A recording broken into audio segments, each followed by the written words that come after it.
Родился у моря, город Анапа.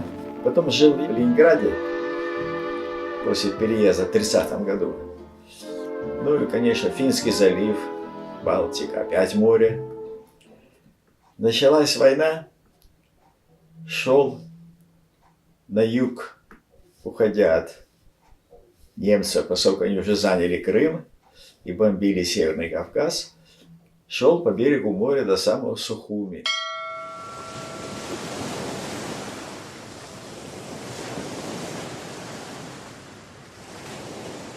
А потом, когда попал на фронт, пройдя всю Украину, опять пошел до берега моря. От Одессы, Румыния и Болгария до самой турецкой границы.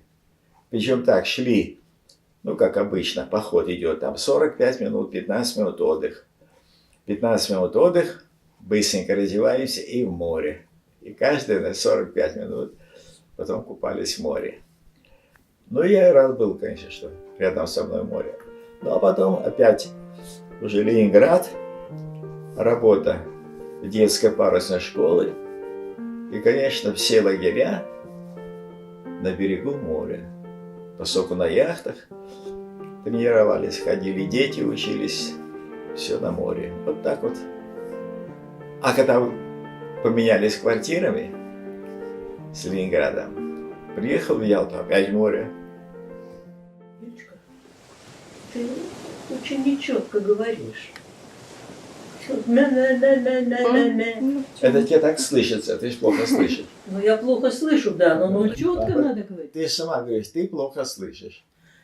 Ну, может А быть, это... Сашенька слышит хорошо. Ну, не знаю, Саш, это устраивает тебя такой голос? Нет, он нормально говорит, там слышно. Съела?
Пела она здорово, конечно. Но когда она пела по радио, что-то я взял, кое-где пособирал. Вот. А так, конечно, потеряли много интересных вещей. Здорово пела. Ну, пою я с пеленок. Это моя профессия была. У меня две профессии. Я певица и я преподаватель французского языка. И вот по жизни у меня эти профессии рядышком так и прошли. Неразрывно. Неразрывно, да. Однажды даже был такой случай, насколько они везде, когда они приходят сюда, иностранцы, они записывают для других, посылают яхт-клубы, как пройти в тот или иной магазин. И надо же было, чтобы они к нам подошли около памятника Ленину и начали стараться говорить, что, как, где им что устроиться, где тут какой-то клуб спортивный. Потом есть капитан Вилли Сарычев, значит, который знает там английский, а его жена французский. Ну и тут я заговорила с ними на французском языке, они обалдели совершенно. Вот, и уже тут мы были... Да, мы сидели на лавочке, Мы их подъехала курьеры. машина на Да. площадь. И на На машине, машине. на багажнике М. парусные доски, виндсерферы. И поэтому, когда я однажды пришел на Принцевы острова в Красном море, то увидел, значит, поставил яхту и увидел, что идет яхта. И смотрю, по флагу американская. Ну и зашла в гавань. Я говорю, ребята, давайте посторонимся, дадим место, чтобы тесно было. И позвал их к себе, и они подошли ко мне, значит, поставили яхту, все. Я ей говорю, откуда вы? Сан-Франциско. Ого, ничего себе. Да. А вы откуда? Я говорю, мы из Ялты. И они бегут по палубе, я и жена, и муж, значит, и кричат, Вилли, Вилли. Вообще мы обалдели тогда, откуда они могут знать. И когда разговорились, они слали, да, все знают уже по всему миру, по всем яхтам, мы разослали то, что мы знаем. Вот, чтобы ориентироваться, потом можно было, если кто придет в Ялту.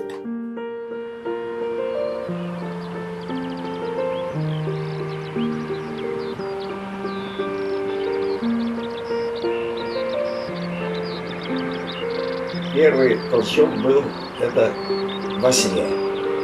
Во сне я летал, от кого-то убегал, отталкивался от какого-нибудь бугорка повыше и руками и ногами махал и поднимался. И это осталось. Поднялись мы на Петре. Я взял с собой Людмилу и приготовился к полету. Ну, в каком смысле? Что надо ждать, когда подует ветер встречный, иначе не подымешься. И в это время подошла группа из отдыхающих. Остановилась. Они уже почувствовали, что значит, будет полет. Ну, разбежался И и... полетел. Да, и вот, значит, они так глаза вытаращили, в таком напряжении все. И одна из женщин говорит, ой, как я не завидую его жене. А я рядышком с ней стою и говорю, а вот это я. И я это каждый раз переживаю. Эти полеты. Они так на меня посмотрели и тоже, наверное, не позавидовали, что я его жена. Вот такой был случай. Ну, часто, я потом уже к этому привыкла. Но дело в том, что были дикие травмы. Дважды он совершал полеты очень неудачно. И были очень тяжелые травмы, которые кончались госпиталем, и все приходилось это переживать.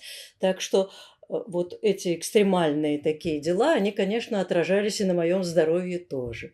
Но я им горжусь, потому что он действительно человек очень смелый, решительный и очень интересующийся многими вещами, которые другим, может быть, даже и недоступны.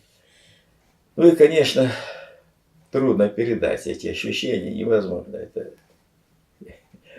со сна и вдруг по-настоящему лететь. Вот.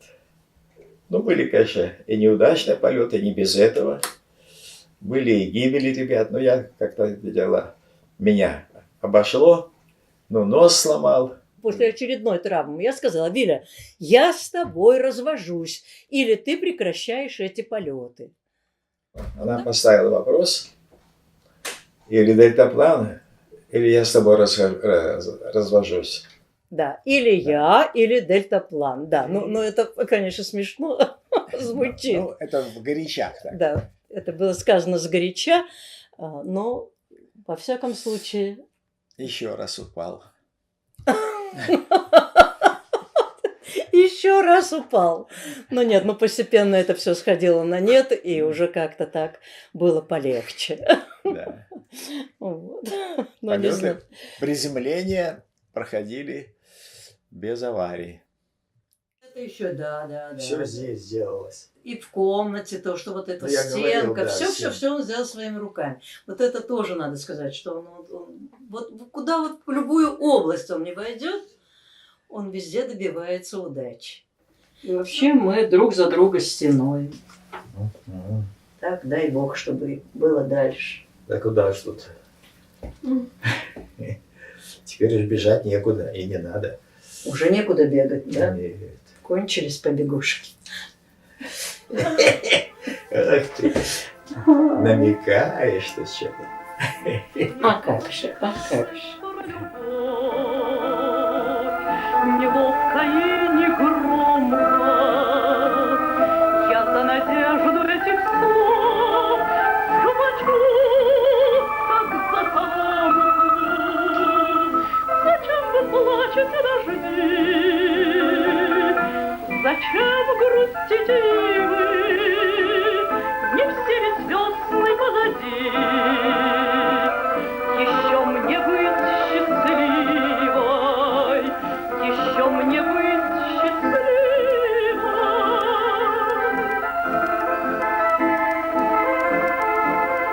И кто-то встретится со мной, поедет теплым ветром.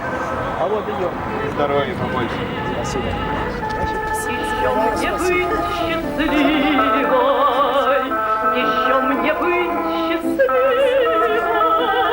Спасибо и вам тоже. Удачи в жизни. Тыча. Ok. Тыча. Oh, très bien. Bye. Bye, goodbye. Bye, merci. Bye. Все обзывает, обзывает. Вы прелесть национального. А может и правда?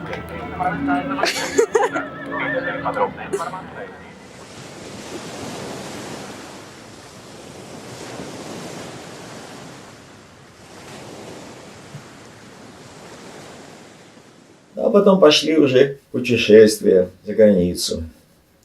Тоже, конечно, очень, очень интересно. Познавать новые места, знакомиться с людьми. Особенно много я ходил в Турцию, поскольку это рядом.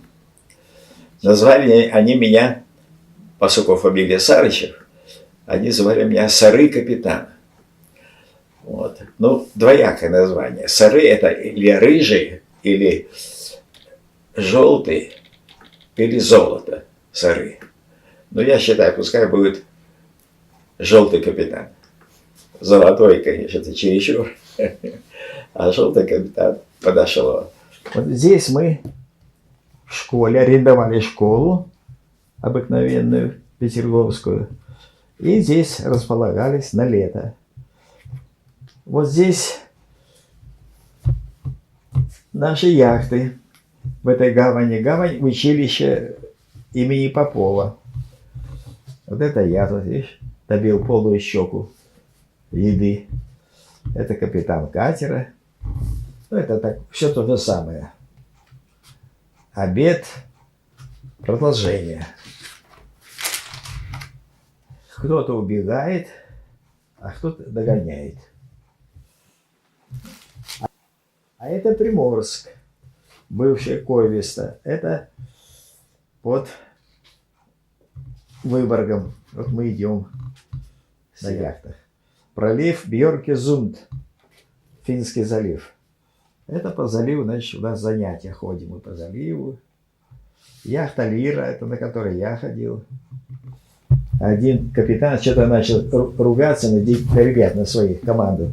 И с матом. И я его наказал. Значит, залезешь на самый верх мачты, и оттуда кричи. Каждые там 30 секунд отсчитай. И кричи: я ругаюсь матом.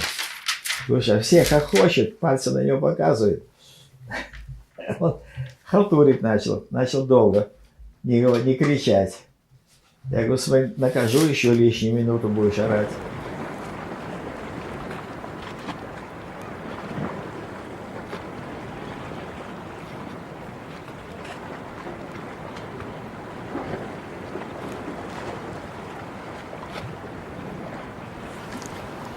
Я нашел своего ученика, телефон, поздравил его 8 марта, у него день рождения был. И он так обрадовался, вы говорит, меня потрясли. Ему было 73 года. А когда он в детстве у меня был в школе, он преподает в Ленинградской духовной академии, протоиерей.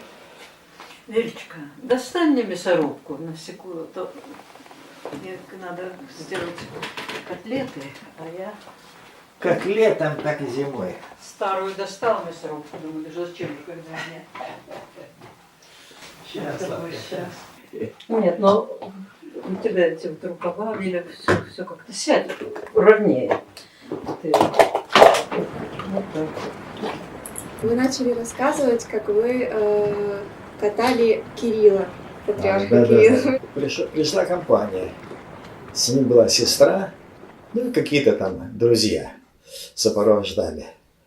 Ну, говорит, так, вдоль берега, значит, показать, что, как называется, что где интересно. И я повез его. Да. И вот где-то в районе, да, подул ветер. Я говорю, сейчас я подыму паруса. Это главное, на яхте, что это, как на катере под мотором. Неинтересно. Он говорит, давайте. И вот ветер поднялся так приличненький, и мы пошли вдоль берега. И вот где-то в районе Алубки я ему говорю, хотите почувствовать, что такое гидромассаж? Да. Ну вот, значит, оставляйте трусы, все снимаете, вот вам веревку, кинул за борт, прыгайте в воду, берите за веревку и, значит, пойдем. Он прыгнул, значит, и плывет, за веревочку держится. Ну как, нравится? Да, здорово. Он же обтекает массаж. Да. И вдруг ветер подул, сильный порыв такой. Как понеслись мы. Сестра его кричит, Кира, что ты, выходи скорее, утонешь. А у него борода такая большая, струя такая, все это у него развивается здесь, брызги летят. Вот, я думал, ну, действительно, может, захлебнется еще. Я быстренько раз подтравил концы, паруса, значит, перестали действовать, и мы так потихонечку, значит, пошли. Значит, и он оттуда начал выбираться. Выбрался, все, но удовольствие получил, шикарное. В прошлом году я нес чужой портрет чей-то, потому что я пришел, говорит, принесете, давай, какого-то крымского татарина, который воевал тоже. Я этого пронес. А я думаю, что ж буду кого-то там носить. Я нашел фотографию маленькую. Этот бессмертный полк отца своего. Пойду с ним. Мой друг. Вот. И у нас маленькая фотография. Сделал вот так.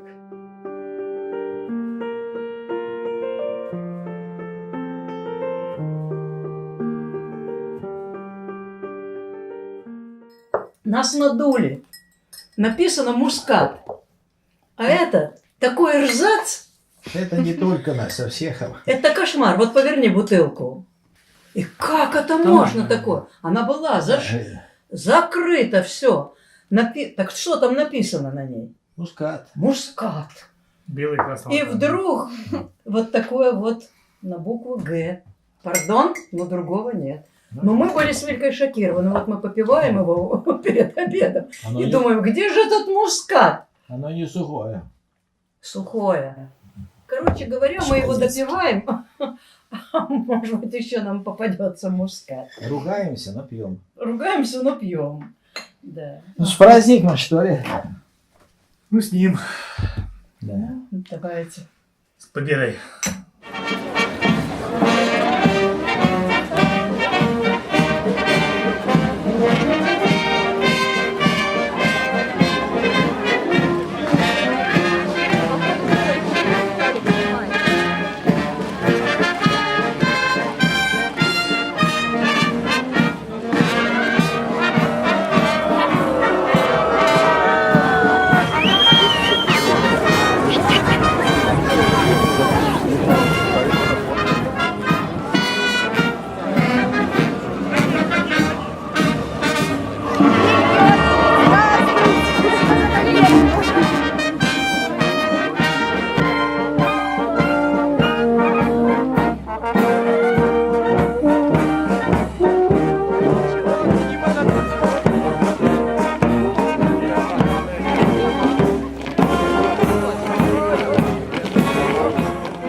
для вас самое главное в вашей жизни? По-моему, Достоевский сказал, что мир спасет красота. Я с этим абсолютно не согласен. Я считаю, что мир спасет любовь. Любая любовь. В основном, конечно, к людям. Любовь к людям. Любовь потом к животным. Вот. Так что это главное. Не будет, если была любовь, так сказать, всеобщая, всеобъемлющая, но разве можно было бы бить человека, которого ты любишь? Никаких войн не было бы, ничего. Люди жили в абсолютном мире. Вот чего, конечно, часто не хватает, и что именно очень нужно.